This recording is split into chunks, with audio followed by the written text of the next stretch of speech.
Another contribution into an employer plan could be a rollover. Let's say you worked at XYZ company over here, and you've got $10,000 that you saved up in your 401k, and now you go work for this other company. You're able to now what they call port those dollars over to your new plan. And so you could do just a rollover. And so you could take those assets, roll them over into your new company-sponsored 401k, and just continue from there. And so, you know, it's probably an area where you want to get some advice as well. A lot of people like to take those plans and those dollars with them so they can keep them consolidated and not have to worry about a bunch of different accounts to keep track of. We got some great aggregation tools out there nowadays, though, that you can, you know, roll everything up into one website. But I'm a big fan of trying to consolidate that stuff and just make it easy for you at the end of the day. Okay, and then let's go to the employer contributions. So if you have a really nice employer, they may do a match. And Schwab's a really nice employer, and they actually do a match for us, which is amazing. There are 401k plans out there that might not have a match. Maybe it's a newer company. They don't have the funds yet, the profitability to be able to match. But a lot of companies like to provide a match anywhere from 1% up to 6%. I've seen up to 8%.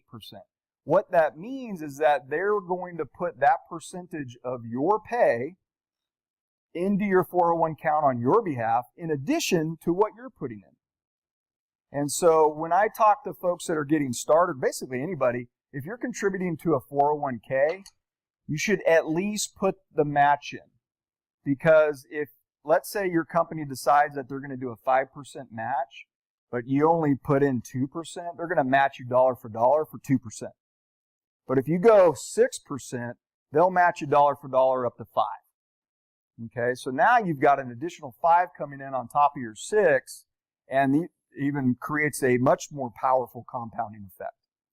Okay, so if your employer offers a match, at least get to the contribution level of the match if you can.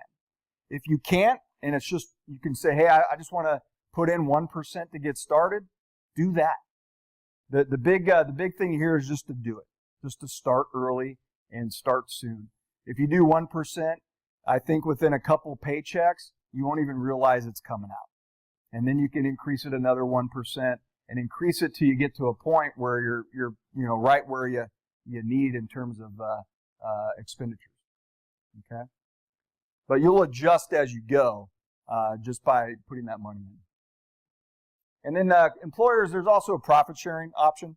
Some plans offer profit sharing where an employer can put a share of the profits into the account for you based on a percentage of your income.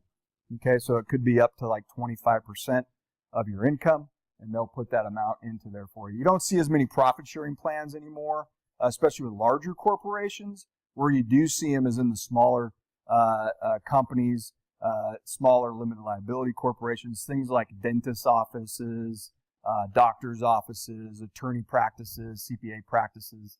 They may have a profit sharing component to their retirement plans.